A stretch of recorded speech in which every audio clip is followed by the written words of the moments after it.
哎，小心，这里没有号志，一定要看好再过马路。Really? What should we do? 不管路口有没有号志，车辆都要放慢速度。遇到有行人穿越时，要停让行人，让行人优先。So even pedestrians need to follow the rules? 没错，不管在新北市还是其他地方，遵守规定，大家才会更安全。车辆慢看停，行人安全行。交通部及新北市政府新闻局广告。哟，周杰伦说要听妈妈的话。哎呦，阿母讲爱听老师的话。可是老师说，长大后要听老板的话。不管是谁，都要听医生的话。大家好，欢迎收听今天的听医生的话，我是节目主持人李雅媛。我今天呢要跟大家聊一聊食物保存的一些关键问题哦。过去大家对食物中毒总是觉得没什么了不起啊，吐一吐拉一拉就好了哦。可是呢，自从发生了这个宝林茶室邦克列酸事件，还有最近这个台东小米粽的事件，大家才知道说，其实食物怎么保存，还有怎么样避免污染是非常非常重要的。所以我今天特别为大家邀请到国内非常知名而且资深的营养师，台北医学大学附设医院营养室的主任，同时也是台北医学大学保健营养系的副主任苏秀月苏老师到我们节目中来。苏老师好。大家好，我是苏秀月。苏老师，我们先来破除几个跟冰箱有关的一个迷思哦。好，很多像我妈她会认为说，什么东西只要放到冷冻库哦，那你放1年2年都不会坏哦。这个冷冻库真的有这么神奇吗？冷冻库的温度应该定在几度？一般家庭的冷冻库的温度大概是-18度C。那当然，很多的民众会觉得是说，反正把它变成一块像冰块，就好像可以放很久。但实际上，我们放进去的东西还是要看它的一个保存期限，因为不是所有东西放进去就 OK。其实我也觉得，其实有很多人的家里可能冰箱里面都还有去年的。可能端午节的粽子，或者是月饼这样子当然会觉得是说这种东西它就是比较高糖高油，比较不会坏，但是还是要注意到整个的保鲜哈。那我们通常会比较建议就是说，东西放到了冷冻库其实是要做管理的。那一般我们讲肉类的食物，因为肉比较容易放到老师那个肉类它上面给我打的那个保存期限是那个是应该是在就是5度啊，或者是就是我们放在冷藏室的那个温度的保存期限嘛。是，那我都冻起来了，我是不是可以乘以3倍、5倍、7倍的时间呢？那当然了，就是说你如果真的把它放到冷冻库的时候，你保存的期限是可以延长的。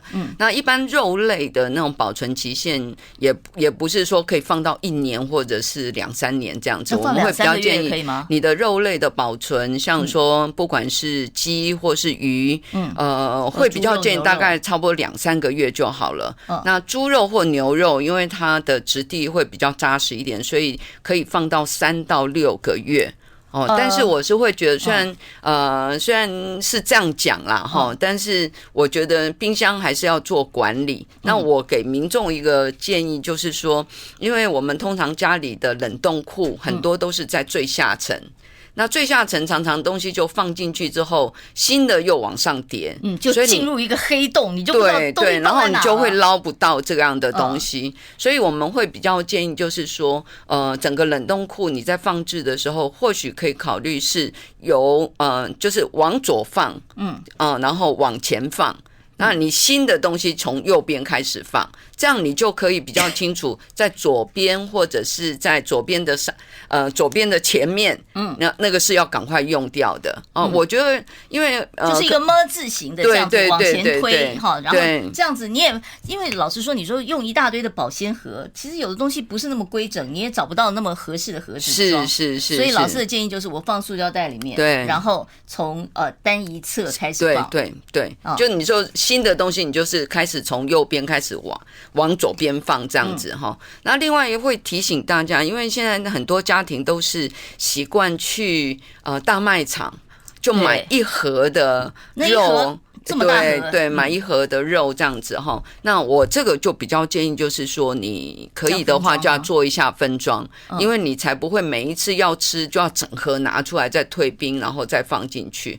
所以我会觉得是说，其实肉类或者是食物，我觉得是适量购买比较重要啦。就是说，因为现在都是小家庭，所以不见得是买越多越好。而且冰箱空间就那么大，你把它是。那讲到您说这个要分装啊，然后您刚刚讲说是避免说一次要解冻那么多，然后吃不完又冻回去。是这个解冻再冻回去的过程，是不是就会缩短它的保存期限？当然，其实你拿出来解冻。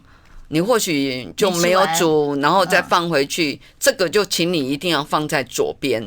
也就是说，你就知道说这个已经被解冻过一次，虽然它没有坏，但是基本上这种食物的品质自然就会下降。其实大家注意看哦，新鲜的肉它就是红色的，可是你拿出来解冻在解冻的时候，其实它颜色就变暗色了。这就是在判定食物的新鲜不新鲜的一个方法。好，老师，我这样临时提问，我突然想到，我去买猪肉的时候，我到底是应该选择那个颜色比较鲜红的，还是粉粉的那种呢？其实我们一般都是在就是菜市场的部分啦。菜市场因为是比较新鲜的肉类，它是温体的，对温体的，它比较不敢去拿隔夜的。可是我都在大卖场买啊，或者是我都在那个什么全联之类的。所以大卖场的肉，其实我会比较建议，就是你要看它贴的保存，就是它出厂的那个时间。原则上你就是当天拿当天的。因为有一些是它会可能是昨天的，不，它会就是可能是昨天剩的，然后这种当然基本上有一些卖场它就会打8折或是什么即期品嘛，即期品。那这种我会觉得，你如果真的是觉得也还看起来新鲜，就是它比较粉嫩，就是粉红色，没有什么血水，那光泽度还是够的时候，其实买东西你有时候还是要眼睛看，眼睛是第一眼去看，你如果看到的东西就是比较暗色，然后比较就是有血水这种东西，其实我就会比较觉得，你如果不是要马上吃，当然它还没有坏，你就不要买。你要买就是买它贴是当天的，然后看起来就是就像说粉红色的啦，或者是比较深红色，颜色没有那么暗色，我觉得是这样子来判定。好，那老师我要问一下鱼哦，我记得以前那个阿嬷都教我们说，你那个鱼要看眼睛啊，所以眼睛不能红红的，红红的不行，是不是？不是叫红红的，就烂烂的。就是说，其实买鱼哦。你如果我想有上市场的人，就是会很清楚，新鲜的鱼你一看你就知道它就是亮晶晶的。然后其实新鲜的鱼，其实它在鱼的表面上面是会有一层也不叫黏液啦，就是它就是会光滑的一层黏液。你如果看到你鱼是干干，今天的你也同样在为人生而打拼吗？生活处处需要用到钱，你的存款由中央存保来守护。在台湾，如果遇到金融机构发生问题，中央存款保险公司将依法赔付存款人，最高享有新台币300万元保额，存款人无需支付任何保费，新台币加外币存款，本金利息通通保。打拼人生要有存保，中央存保保障好。以上广告由中央存款保险公司提供。黏液啦，就是它就是会光滑的一层黏液。你如果看到你鱼是干干的，其实它应该就是放了一段时间了。是。那当然就是要看眼睛是不是明亮的，透明的，然后它鳃是比较红的。如果你看它整体的完整性是可以的话，其实然后摸一下那个鱼肉，有没有弹性？对，它是比较硬的，如果变软就比较不好。这样是。好，那这个食物变质除了说我味道闻到说好像味道不好了那另外一种就是这个肉眼，像老师刚才告诉我们看肉那我想问一下，就是像豆腐，它新不新鲜，我怎么来判断？我摸得出来吗？或者是如果它还没有出味道，是不是我就没有办法辨识了？其实我个人在买豆腐的时候，其实我会看它那个一般菜市场看它保存的那个环境。因为其实豆腐是很容易坏的，可是很多那个对，就是一个木板在外面它就是一个木板。那实际上其实老豆腐可能还好啦。其实我是觉得菜市场，因为它都是比较是当天的东西，所以我比较建议豆腐，因为他们其实台湾的豆腐，就像你今天早上去菜市场买豆腐，其实虽然它是一早拿出来的，但实际上那些豆腐都是可能半夜的时候进到果菜，然后运进来这样子，所以。当然可能当天不会坏，买了以后尽量赶快就要放冰箱，而且最好要把它清洁干净。所以比较安全的一个豆腐的来源，其实我会觉得反而是超商，它是放在冷藏库里面的，密封的那个相对保存的时间是可以比较久。那你如果是一般菜市场买的，我就会比较建议你可能当天能煮啊，或者是你要吃凉拌豆腐，就要赶快把它吃掉。好，那鸡蛋呢？以前这个妈妈都跟我们讲说，鸡蛋打开如果蛋黄是散的，你就是不能吃了。是。好，那如果说这个闻起来没有味道，这样也不能吃吗？鸡蛋会散掉哈，其实有可能你刚好就是把它戳破了啦，也不见得说散掉就。但是我是会觉得，其实以目前台湾的我供应的这种蛋，其实都是超商的话，因为都是洗选蛋，所以在安全性和新鲜度上面是还算还好就对了。那你如果买回来冷藏，其实放1个礼拜2个礼拜，其实都还好。但是我觉得是说，要提醒大家，就是你不要买太多，然后呢，要注意的就是说，当你打蛋的时候，你打开之后，它是比较，就是你如果是水一点的那个你就要赶快吃，就是而且不是那一颗赶快吃，而是那一盒都要赶快吃掉这样子。是好，那像姜啊、蒜啊、这些调味料那我到底是应该室温保存，还是要放到冰箱去啊？葱的部分会比较建议你就是放到冰箱，因为它就比较烂掉这样子。那如果是蒜头，其实你放在干燥的地方就可以了。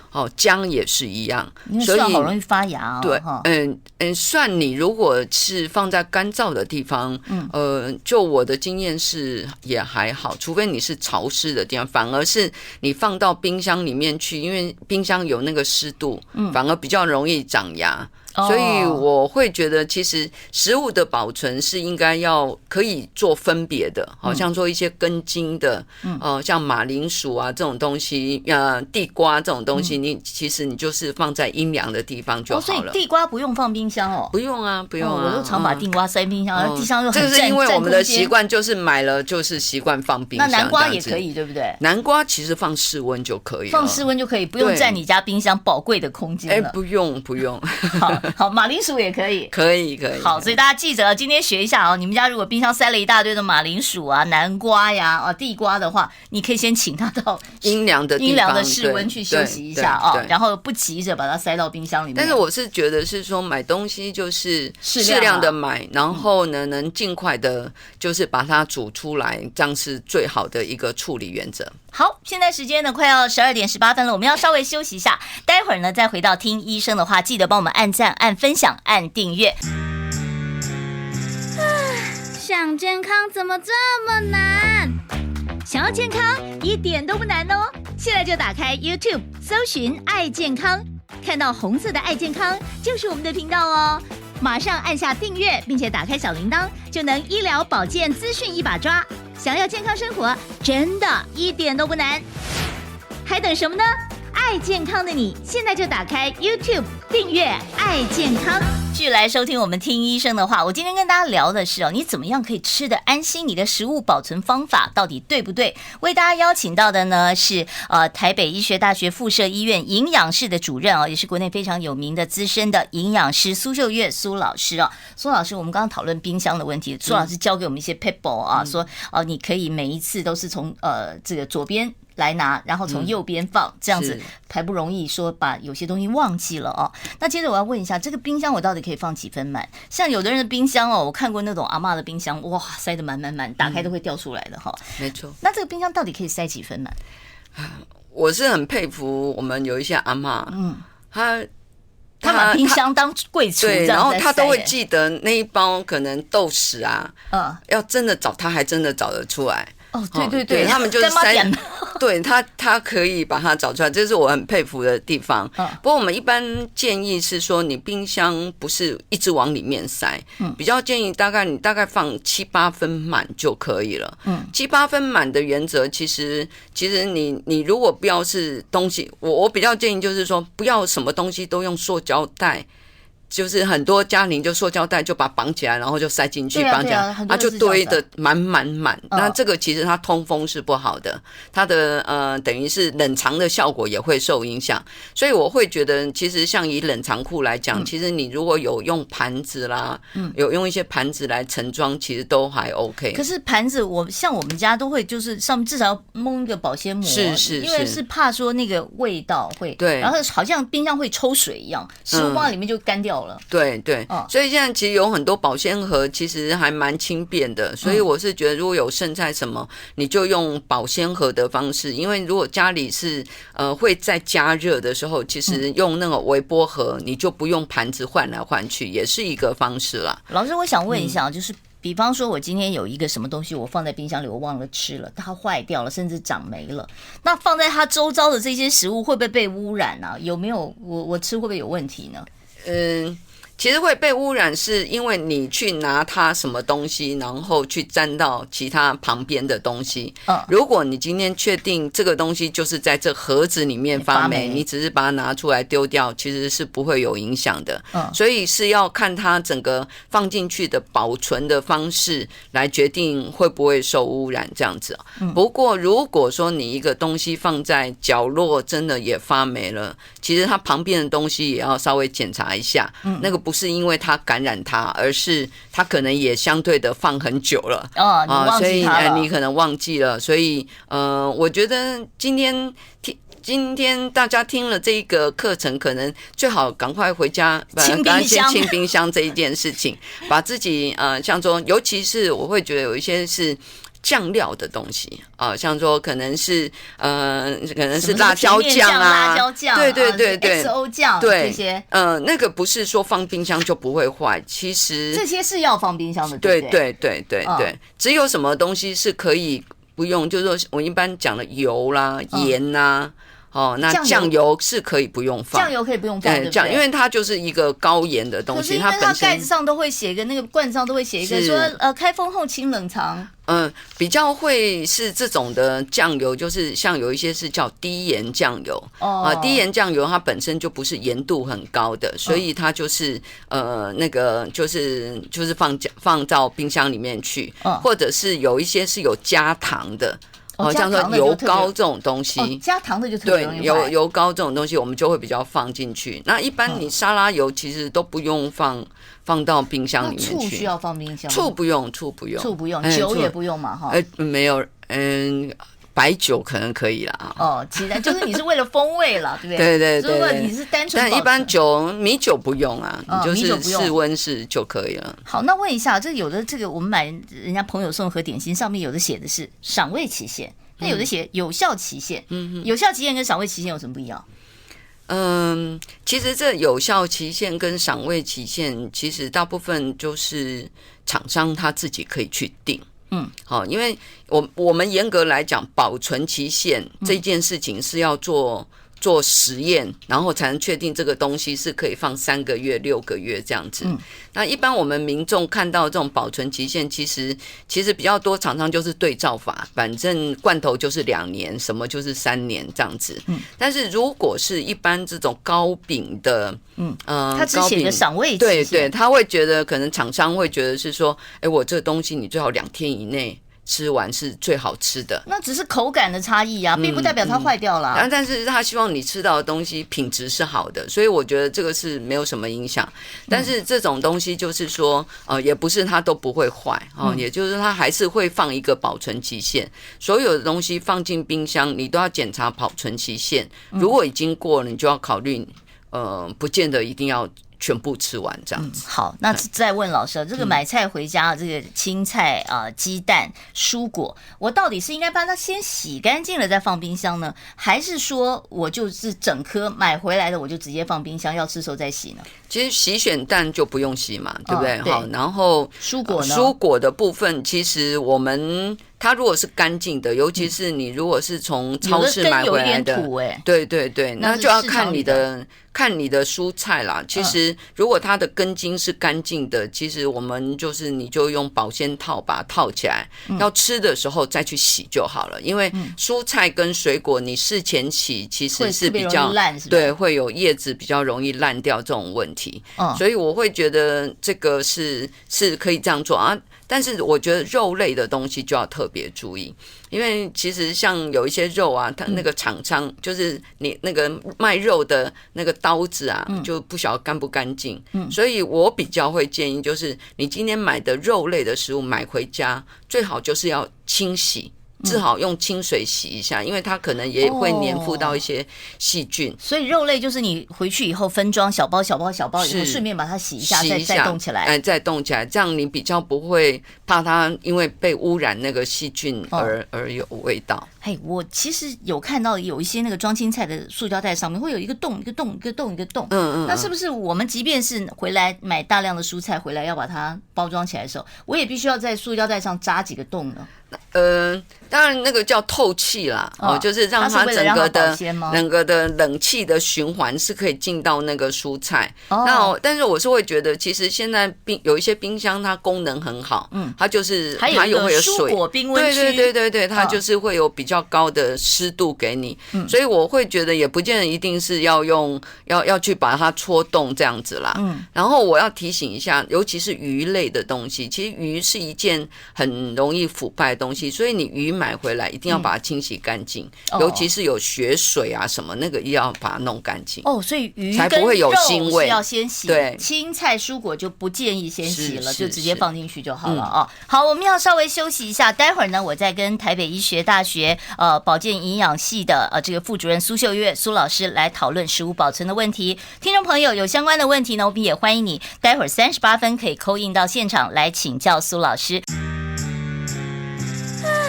想健康怎么这么难？想要健康一点都不难哦！现在就打开 YouTube 搜寻爱健康，看到红色的爱健康就是我们的频道哦。马上按下订阅，并且打开小铃铛，就能医疗保健资讯一把抓。想要健康生活，真的一点都不难。还等什么呢？爱健康的你，现在就打开 YouTube 订阅爱健康。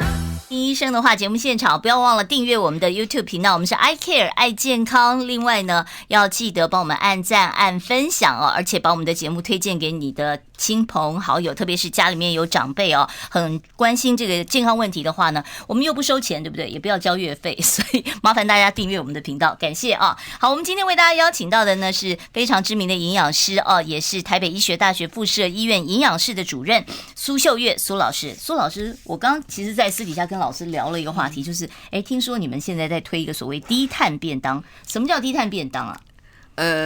这个是为了就是要爱地球，其实你可以知道现在的极端气候然后这个都是温室效应的关系，环保概念了那这个温室效应主要就是说人类产生过多的这种温室气体，那这个温室气体就像是二氧化碳、甲烷，或是一氧化二氮这样东西围在我们整个地球上，所以整个的整个的气温的上，对，所以我们现在比较建议就是要减少吃高碳的食物。那哪一些是属于高碳的食物？国外进口食物，对，运送的轨迹特别长，对，所以其实我们现在就是在推，就是要吃当季，吃在地，就不要去吃进口的这样的东西，让你的食物的来源都是来自于这个所谓的就是在地的，然后减少这种碳的产生。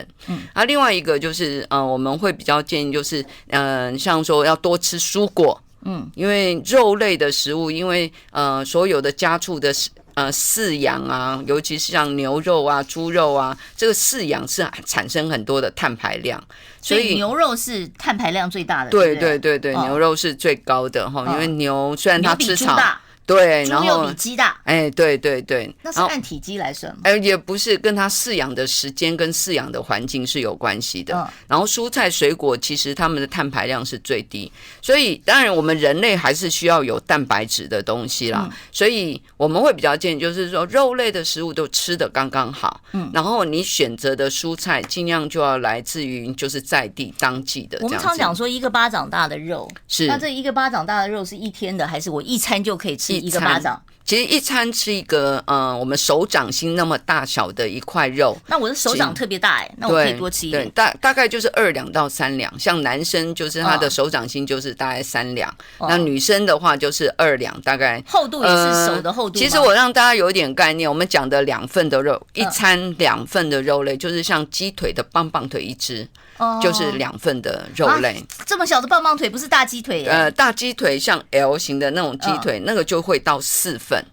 所以如果说对，所以大概就是一只棒棒腿其实就蛮够的。然后再来就是你搭配一些豆制品，所以我们的低碳便当就是一个适量的肉，然后我们的蔬菜尽量就是能选有机种植的这种蔬菜。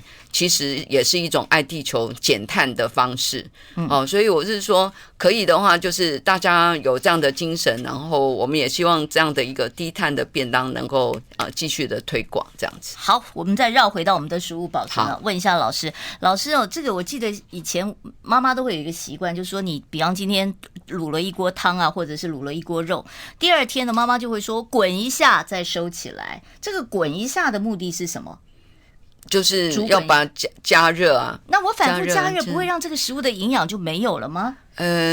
就看它的食物是哪一些啦。其实肉类的蛋白质是比较影响不会太大，因为它就是一个蛋白质的东西。除非你把它卤成很硬就像说一个鸡蛋它有7公克蛋白质，但是你如果变成阿婆铁蛋很小，对。当然还是有蛋白质在里面，但是它蛋白质的品质就是消化吸收的那个就会比较差一些。所以卤得越久营养越差，是不是这样讲？我可以这样也讲吗？可以这样子说，但是也会越咸就越不健康。所以我觉得大家就是不管你是卤肉或是煮汤，适量就好了。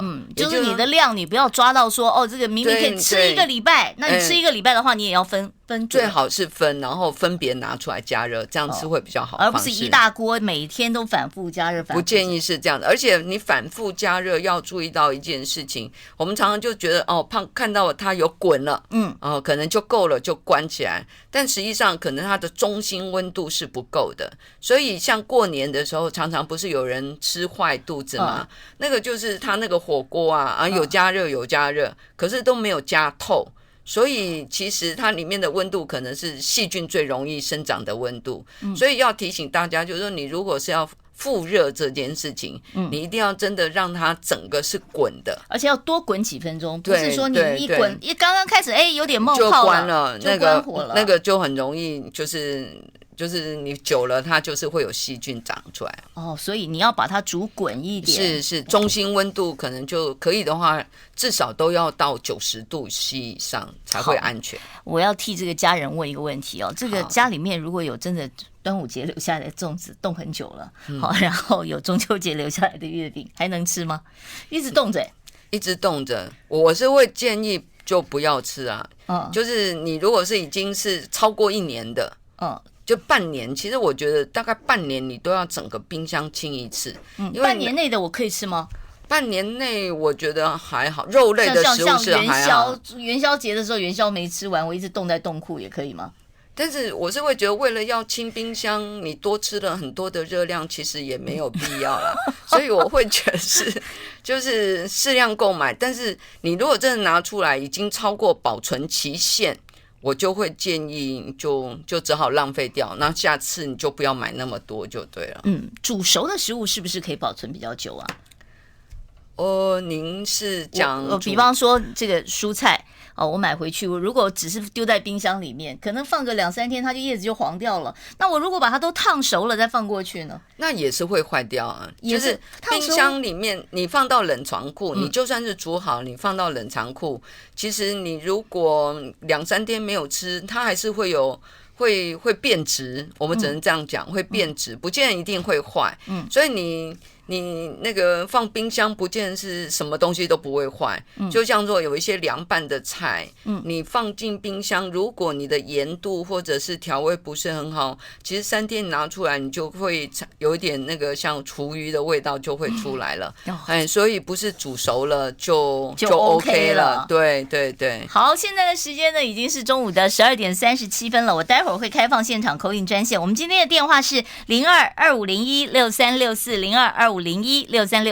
如果大家有一些关于营养方面的问题，或者是呢针对我们今天的主题食物保存方面的问题，想要请教我们今天的来宾，台北医学大学附设医院的苏秀月老师，欢迎大家呢待会儿可以 call in 到我们节目现场，我们直接请苏老师来给大家一些营养方面的建议，待会儿再回到听医生的话。想健康怎么这么难？想要健康一点都不难哦！现在就打开 YouTube 搜寻爱健康，看到红色的爱健康就是我们的频道哦。马上按下订阅，并且打开小铃铛，就能医疗保健资讯一把抓。想要健康生活，真的一点都不难，还等什么呢？爱健康的你，现在就打开 YouTube 订阅爱健康。听众朋友，你目前所收听的是我们中广听医生的话，我是主持人李雅媛哦。我今天现场为大家邀请到的是台北医学大学附设医院营养室的主任苏秀月苏医师哦。苏老师呢，今天跟我们讨论的是食物保存的一些关键问题。当然，你有一些营养方面的问题哦，比方说老人家的这个饮食上面的一些建议，我们都欢迎大家可以直接打电话到我们现场专线02-2501-6364，02-2501-6364哦。我现在就可以开放 call in 哦，随时来接听众朋友的电话。我们接第一位听众朋友，你好，请说。喂，你好，我在听是。我想请问那个老师哈，比如说我煮饭哈，因为然后可以，对不起，你在说，那我可以说煮多一点，然后放在冰箱，那这样会影响那个营养吗？哦，就是饭煮多一点，你所谓的放冰箱是冷冻还是冷藏？冷藏哦，冷藏哦，它没有冻起来。米饭类，其实我觉得以食物新鲜度来讲，当然是你今天有多少人你就煮多少饭，就是当餐吃完是会比较好啦。如果放到冰箱，当然就是冷藏以后你还要复热这件事情。不过就是不会坏掉，但是我是觉得像这种已经煮过的饭，我们还是希望你放进去之后大概1-2天，因为饭的湿度是会比较高的，所以你不要煮1个礼拜的量。可以的话，我是觉得是说大概就是1到2天，然后你2天可以把它吃完，这样是会比较安全一点。所以2天之内还是 OK 的哦。是。好，那另外还有这个妈妈会用大同电锅煮饭，煮一锅，然后呢中午煮了一锅，想说晚上还要吃，我就一直给他按保温，然后这样子放到晚上吃，这样 O 不 OK？ 会不会坏掉？当天的话，我是觉得是不会坏掉这件事情。可是它一直在加温状态。对，但是因为温度那个大同电锅它本来就有保温的这样的一个效果。不过我是会比较提醒，就是说，其实当这个温度下降到60度C 到一般室温的时候，这个的时间点其实很容易滋长细菌的。所以我会觉得是说，如果你真的煮了一锅，你要到晚上吃的时候，我反而是会觉得可能要把它拿出来，就是放到冰箱，晚上的时候再复热，这样是会比较安全。因为电锅的那个保温的温度有可能是食物不安全的温度，容易长细菌的温度。好，所以还是建议就是说，你中午吃完就先把它放冰箱，然后晚上再把它加热，对，这会比较安全一点哦。好，再来微波炉微波青菜跟水煮的这个川烫青菜的营养价值，哪一种比较好？会不会什么样的烹调方式会造成流失？其实很多人喜欢吃烫青菜，其实烫青菜的过程里面，其实营养素的流失是会比较高的。维他命 C， 对，就是水溶性还有一些矿物质的流失，它就会流失到水里面。炒的反而快炒会比较能够保留比较好的方式。那其实微波它就是水分子在震动，其实它在营养素的保存上面是比较好的。它反而比水煮川菜要来得好。所以如果你习惯用微波青菜，然后自己在家调味，其实我觉得它不湿是一个好的方式，因为其实我们刚才有谈到就是减碳这一件事情，我们用水煮有瓦斯有产生二氧化碳，其实那个是高碳的烹煮方式，你反而用微波时间短，然后产生二氧化碳的量是少的，所以大家可以慢慢把习惯稍微改一下。微波蔬菜其实蛮好的。微波其实很多人老人家还是有些老人会对微波有一些疑虑担心会有什么不好的东西，其实没有啦很 OK 的。再来，请问一下，绿花椰菜还有这个叶菜类如果有点黄了，营养会不会流失呢？叶菜类黄了是代表它变质了吗？